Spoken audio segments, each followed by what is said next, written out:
పరోపకారి పాపన్న. ఓ నీతి కథ.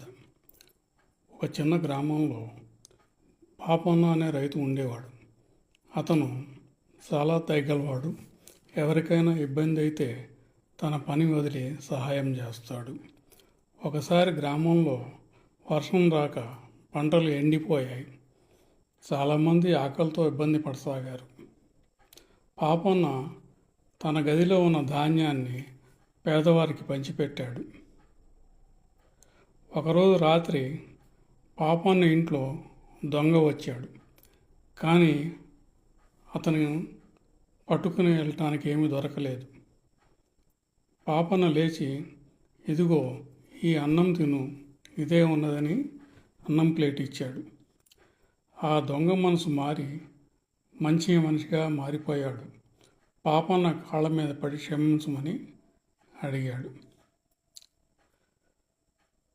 తరువాత ఆ దొంగ పాపన్నతో కలిసి పొలంలో పనిచేయసాగాడు.